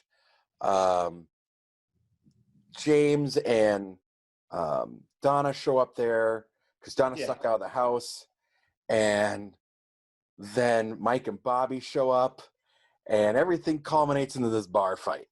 Yeah, everybody's kung fu fighting all of a sudden, and it is ridiculous. And I think they retconned it later afterwards, because Ed gets floored really quick. Yeah, then he claims he got Mickey'd or whatever. Yeah, he claims he got Mickey'd later. On glass jaw. Yeah, and I think that was kind of the character he was supposed to be the sweet guy, but they changed it. That's my vibe on it. And some guy you only see one other time. And there's so many characters that didn't come back, like the principal of the school didn't come back. Johnny Horn is only in a few episodes, right? And he's we didn't get an appearance in The Return too, but different. different actor, but I forget what I have one I'm really upset about one character not returning. Which one? Dancing guy at the high school. The guy who closes his locker, does a little twist, and then dances like an Egyptian sideways on screen. So weird. I'm so obsessed with this guy. But it sets the tone for all of it. It's like you got this kind of creepy shot of this. It's a really far, unusual shot of the school. And he kind of does this creepy thing out. And then it's that uneasy beat where he stays on the hallway. And you kind of go, I think I'm supposed to feel uneasy about this shot here. And you do. But there's another biker guy. Is it Biker Scotty or something? Yeah, he's like, he gets Donna to James. Yeah, he gets Donna to James. And then they go out and they bury this necklace that what Donna lied about from the very beginning. And why they lied about this stupid fucking necklace sets off all these horrible chain of events that, again, could have been solved. But there it is. And then they drive off. I think they get busted at that point, right? Yes. Yeah, they get busted. Doc Hayward picks her up, kind of like, your sister wants her bike back, They have like this comforting family conversation. Yeah, it's kind of a happy ending until you get to the ominous hand digging it up. And what's happening while the hand is digging it up, Joe? I can't, what are you getting at here? The hand's digging it up, but isn't that also when we first see Bob as well, interspliced with that? Yes, because that's when Sarah has a vision of him, and it's like the splice where he's kind of like by the bed, like establishing shots. Lynch was just kind of doing, B-roll, and he's, Frank, get out of the way. Right. Poor Frank, from everything I hear, was the nicest guy. Was the nicest guy. I got Frank Silva. He took his mom. He took his mom to the opening. Yes, he brought his mom to one of the award ceremonies. Like, he was the nicest guy. He was literally a set dresser.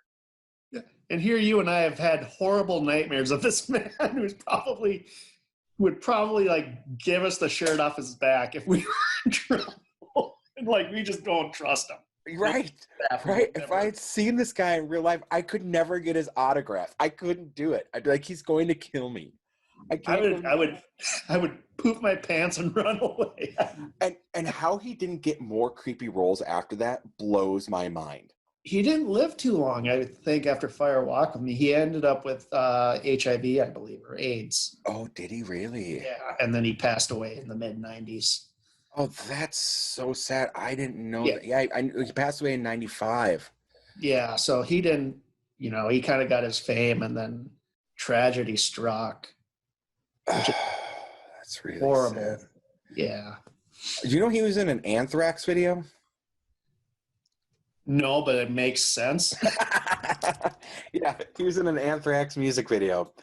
Is he scaring people? I don't know. I'm not going to give you the name of the song because I have I'm not going to promote Anthrax, ever get any money. But this podcast is brought to you by Anthrax.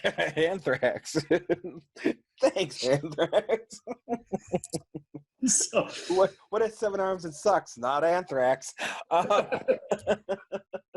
So that's where it ends. So that ends, and it's an ominous. So we don't know who's grabbing the locket, the other half of the heart. Mm-hmm. I don't know why Donna lied. It would have, if she just explained it, it wouldn't have even been that big of a deal. Right. But we see somebody stealing this, and we get the sense of this Bob, and we don't know what Bob is. Like, as far as we know, he's just some dude. Yeah.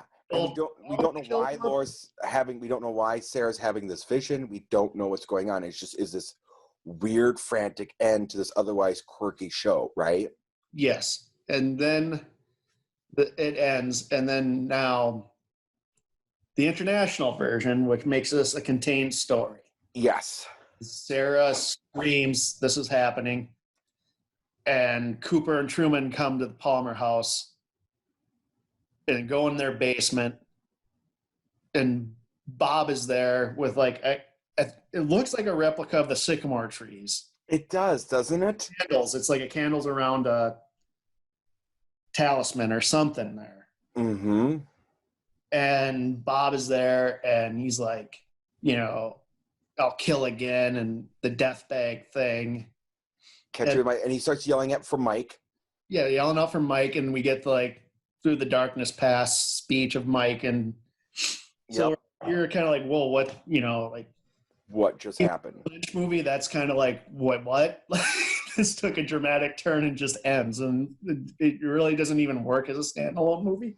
It works as a standalone Lynch movie, right? It's like, okay, this very much this last 20 minutes is very Lynchy. Yeah, but the last it's shoehorned in. So like even if very much did that, I don't think he'd even have put that in a movie. No. I think it just goes totally against what he was accomplishing with what came before. But the genius is he uses this. So Bob gets shot by Cooper. And then all of a sudden we get 25 years later. And yes. In the Red Room, the Black Lodge, there's a debate. Even this is how far Twin Peaks fans go. The people call this the waiting room to get into the Black Lodge. Yes, there's debate if it's even in the Black Lodge itself. I'm just going to call it the Black Lodge. I think it's the Black Lodge. I don't think Lynch was thinking that deep with this. Even in the Fire Walk with Me script, it's called the Black Lodge. Mm-hmm. And jumping ahead here, I think where the fireman is in The Return, I believe that's the White Lodge. Yes, it's and there's other like. I will debate you on that one when we get to that point, because I don't think that's what the White Lodge was. Well, we also got the White Lodge appears in the second season. Mm-hmm. With, White Lodge. Yeah. Yep. It looks different, but that's also, I might chalk that up to they weren't supposed to be doing lodge stuff without Lynch. I believe that was like a cop when he left. They weren't supposed to do anything with the lodges or Bob or the man from. So anyway, so we get Cooper. He's older. It's 25 years. He's in this room. Not how Kyle MacLachlan aged, by the way. Not even close. No, Kyle MacLachlan aged a lot better. Yes, he aged a lot better than that. Like David Lynch probably thought Kyle had some really bad genes. He probably knew he was eventually going to do Showgirls, and that was just going to kill him. Well, it certainly killed his career. Okay. Oh, that's so sad. But yeah, so 25 years later. Yeah, so he's in the Red Room, and he's sitting there, and he has like weird. He has like a weird thing on his tie. I think it's like a weird medal on his breast of his suit. Yes, he does. You never see it besides this scene. So, they repurposed this for episode 3 further on, but he still has it. There's the man from another place, which he's called that. He's also called the Arm. It's also called the Arm. And that's in Fire Walk with Me, makes sense. He's Mike's arm. Mm-hmm. Mike cut it off. The one-armed man's arm. Yeah, he saw the face of God and chopped the arm off. The arm remained an evil entity. Because he lived in the tattoo. Yeah, they had the Fire Walk with Me tattoo. Yep. And also is Laura Palmer. And they have this exchange, it's kind of like weird Lynchian mumbo jumbo. Like, I don't know how much Frost had to do with this. I think it was like Lynch kind of did this on his own just to wrap up in case it was a standalone movie. I think that it was more Lynch because Lynch's daughter wrote the diary of Laura Palmer, and in that particular instance in that book, they talk about she has this dream and she talks about what she says to him. So I think this was more Lynch than Frost. Yes, but he's like, that gum you like is coming back into style. I mean, there's like But the great thing about Twin Peaks is they'll have throwaway lines that they reuse. Use and have a big 25 meeting. years, like Albert, he's FBI guy. He says maybe Bob's the evil that men do.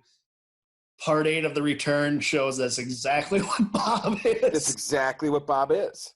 Yeah, Yes. it seems like a throwaway line, but they repurpose a lot of this, and that's what I think is the genius of Lynch. Is he'll something be like, oh, well, if we riff off that. Anyway, so she's filled with secrets. She says, I'm not Laura Palmer, but sometimes I feel like her and my arms bend back. Mm-hmm. Which is used. Yep. And she gets up and whispers something in his ear, and then it just ends. And that's the end of the international pilot. It comes back, and we'll talk about it more, I think. It's repurposed and chopped up as Cooper's Dream in episode 3, I believe. Oh, I love that episode. I love that episode. Yes, but so they shot this and they end up just reusing it down the road, and they so Bob doesn't get shot, but they still use the scene of him like talking about his death bag. Yep, they use that a lot. Yeah, and like the creepy thing is like my house at the time looked kind of like the Palmer's basement. So when I like these like scenes of Bob in a dark basement, I wouldn't go in my basement at night because you don't know when you have a wild imagination like that I did. Mm-hmm. No, totally. There's a creepy, dirty hippie down there who wants to kill me. We had a ceiling fan in our kitchen that would, because one of the things that they focus on is the ceiling fan in the Palmer house, and we had a fan like that in our kitchen, and it would terrify me.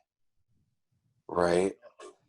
So yeah, weird. Even the trees swishing at night. Oh, so still creeps me out because it's so synonymous in the show with danger. Like he uses a lot of like things that like trigger you to know.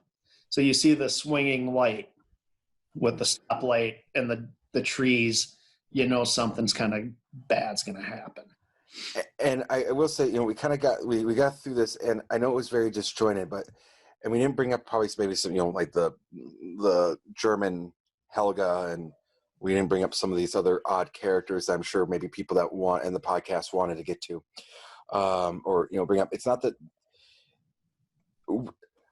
there is so much symbolism and everything going on in each one of these characters and the duality and the things that we're talking about.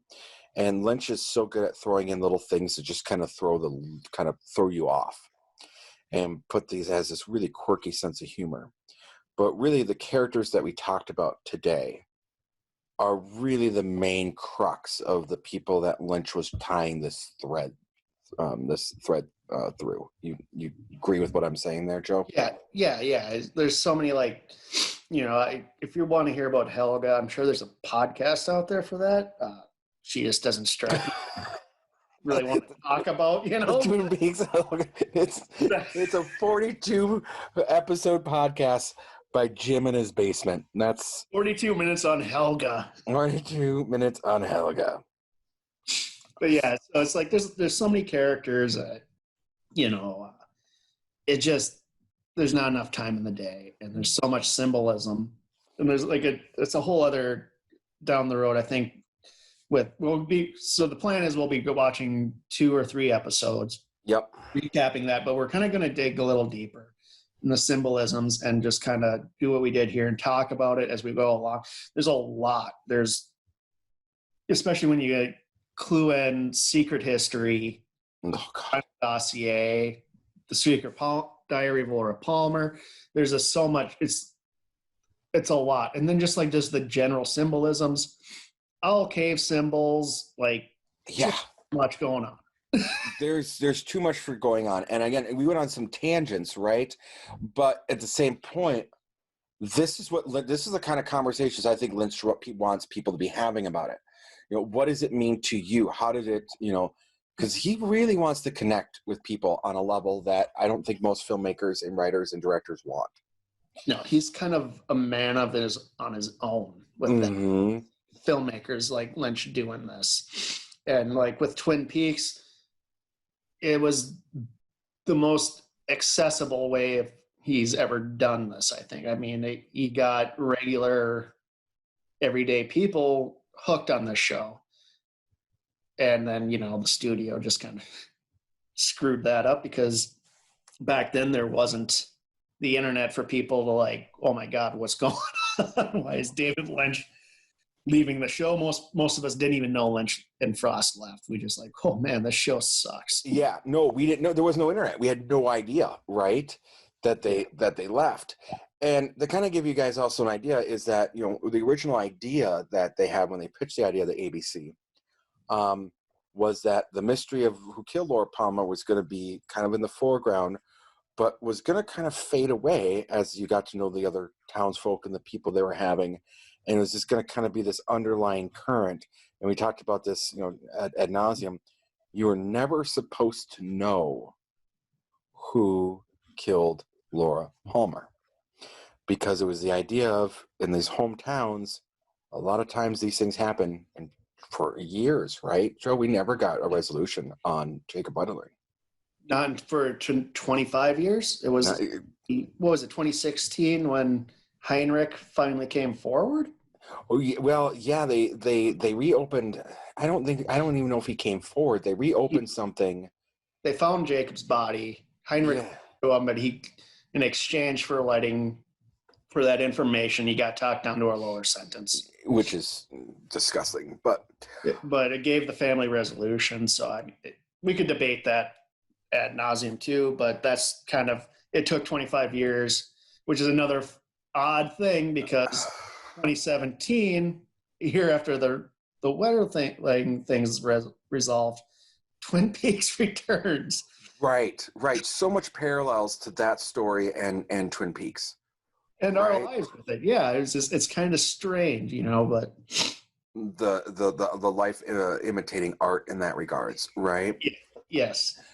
So I would like to kind of go over the next, we'll watch about 2 episodes per podcast. I think this is a great thing, so you guys can expect that we'll go into episodes 2 and 3, which we'll probably focus a lot on 3 because I think that's just a tremendous episode.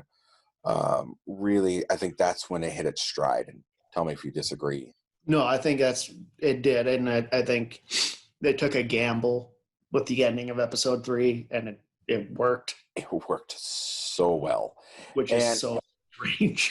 And I will say, for all the hate of season 2, I tell people, if you're going to watch Twin Peaks and you're listening to this for the first time and you want to know what we're talking about and you want to get caught up and kind of hear our interpretations of what we're talking about, I would strongly advise you to watch the first 8 seasons of the first season.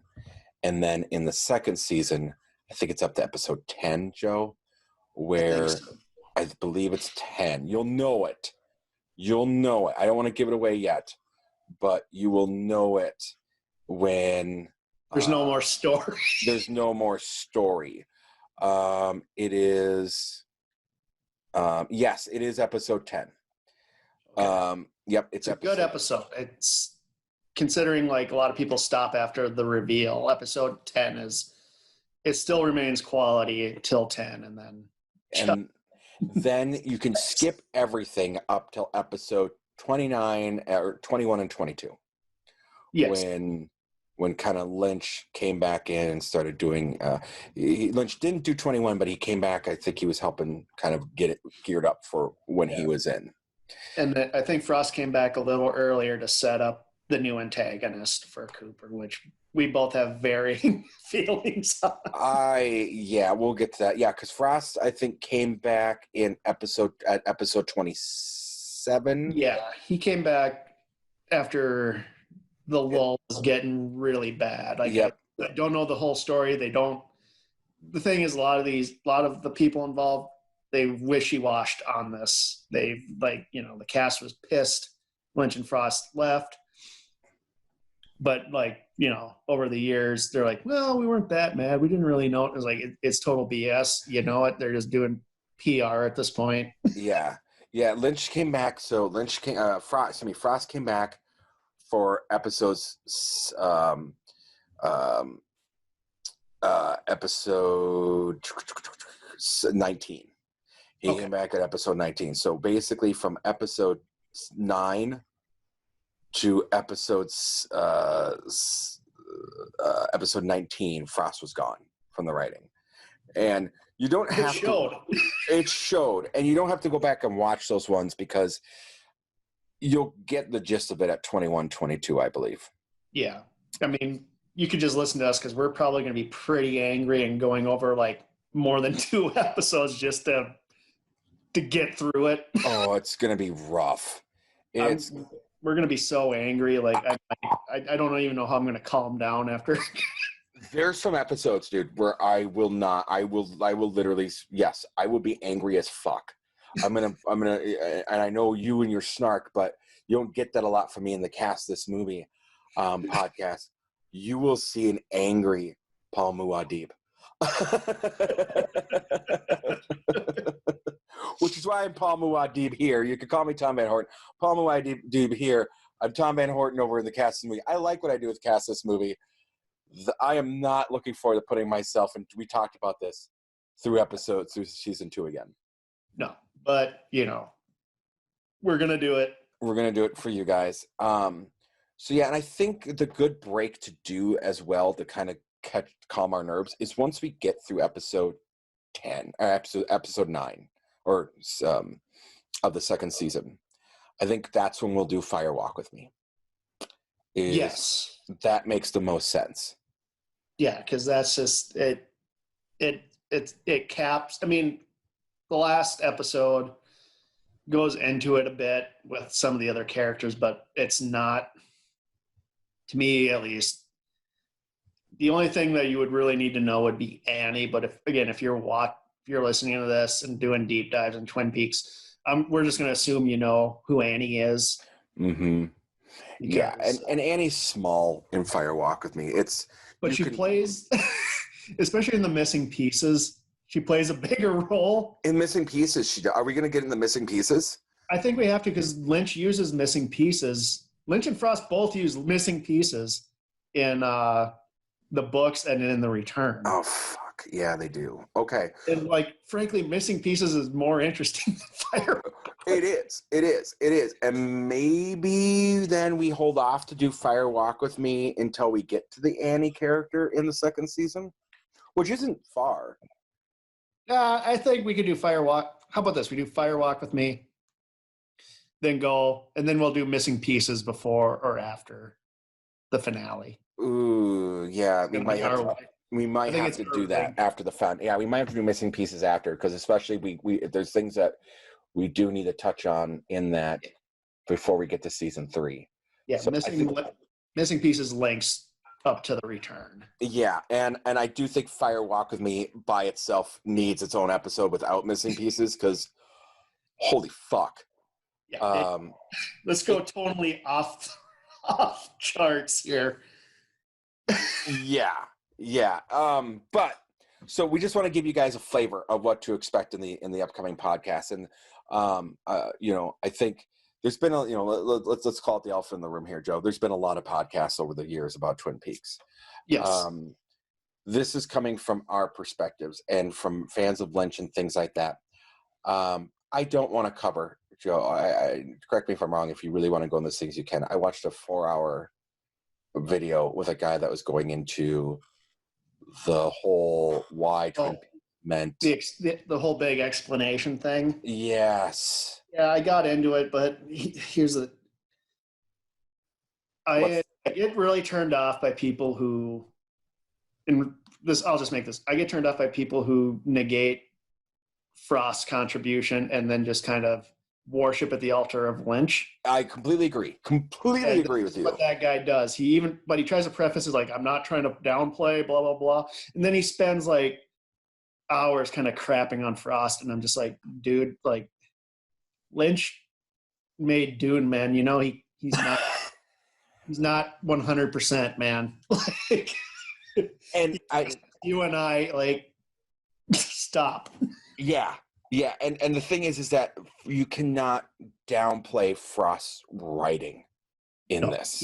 He we'll get into it, but he comes from the TV background. He knows how to keep the audience and the narrative flowing. And he's a strong writer. I mean, we'll get into that with the Secret History and the Final Dossier.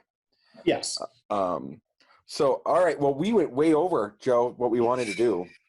I think that's kind of what Lynch does. Well, yeah. So I guess he wins there. But I think these real world experiences and things like that, this is what you're going to get different, I think, from our podcast and others is, you're going to get an interpretation from people that watched it when we were 9. Like, this is a totally different perspective.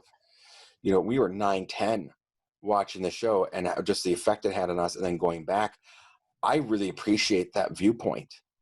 I think it adds, because what it meant to me at 9, 10, the underlining dread and feeling of the show is there, but my ability to understand what I was seeing is different. And I can have those two different lenses of looking at it. Absolutely. Yeah. It's kind of crazy. And this is a show that's kind of been with us, and we stuck with, and since for 30 years now. Right. Yeah. We're dating ourselves, but it's 30 years, man. Yeah. In April this year, it'll be 30 years since the show started on network TV. And to cap it off, we are going to have, it's Twin Peaks Day. Cooper came into town on February 24th. Yep. Laura bit the bullet, baby. Bite the bullet, baby. That'll make sense later if you're just listening for the first time. Joe, I really appreciate this. We're going to do this every 2 weeks. Yep, every 2 weeks. So, do that. By all means, go to you can hear this on YouTube. So like and subscribe that. It'll also have its own YouTube channel. I have its own SoundCloud channel. You'll hear it on the joedown.blog. By all means, please, on YouTube, guys, like and subscribe. You don't have to get your notifications. Doesn't do anything. But just even comment. Give us your input, because we're interested in hearing what everybody else thinks, because I think we're nerds. Like, this is like, I've had friends who had Star Trek and like Star Wars. Like, this is my fandom. Yes. And it's a weird fandom to have when you're 9 years old. It says a lot about us, because I was the same way. This spoke to me in a way that Porky's spoke to me. Yes. Because that was my other fandom, was Porky's. I loved all the characters in it. But this was it. This was my fandom. I wanted to know more about what was going on. Why is Dr. Jacoby so fucking weird? So, yeah, completely. Drugs. It's drugs. It was drugs, and it's probably the reason why I got into drugs for a while, Joe. I blame Jacoby. No. No. But, yeah, I want to hear other perspectives, because this is just what it is, right? We're not inside Lynch's head. No, and he'll never answer anything about any of his projects. It's just not. He won't. And I think, Joe, we're not trying to tell you this is what it is. This is what we think. This is, this is our interpretation. Yeah, this is what it means to us. And I'm sure at some point, because again, just like the other podcasts, this is not scripted. Obviously, you guys could tell this was not a scripted podcast today. We even had a loose script, and we went way the fuck off. But so, yeah, by all means, leave a comment. Tell us what it means to you, what you think it is. What about the duality to you? We mentioned some of that. What other dualities did you see? What is it that you think that Lynch was trying to say with some of these characters and some of these shots? And, we thought it was foreboding. We thought it was this. Did you want to see more of the dancing guy too? Does he deserve to come back in season 4? Season 4 should revolve around dancing guy. Dancing guy and Helga. The podcast. It's just them. They're living in a trailer. It's David Lynch's version of Married with Children. That's what it is. Oh my God, I would watch the hell out. I would love that. All right, Joe. Let's wrap this up. We're 2 hours in. Okay. But thank you, everyone. And again, Joe, you did a tremendous job really setting everything up and explaining the stories. And I will be leaning you heavily on these things because, again, this is one of those few things that I love, but I think you have more insight into the backgrounds and how things were done. Oh, thanks. It's a lot of just YouTube videos and just kind of reading up about it, like just over the years. Not everything is off of memory. So there, again, if I get something wrong, let me know. Welcome that. And I will say I personally loved it because this is something I actually wanted to do. I tried to set up a podcast when season 3 came out, and it just never happened. And because I couldn't find anybody that wanted to do it with, and I didn't have the time to do it. So this is to me is a bucket list of doing a Twin Peaks podcast. So this is a dream come true. Same here. I could talk about, as we're still talking after 2 hours, and we're still just as excited as when we started. Yeah, and that excitement will die in season 2. It'll be bludgeoned to death. You and I will be like, why are we doing this? We'll be like 2 married couples. Why are you abusing me with these episodes? But we'll go through it together and come out stronger, or we'll just have to get a marriage counselor. I'm Paul Muad'Dib. This has been Joe Fremming, and thank you so much for listening tonight. Thanks.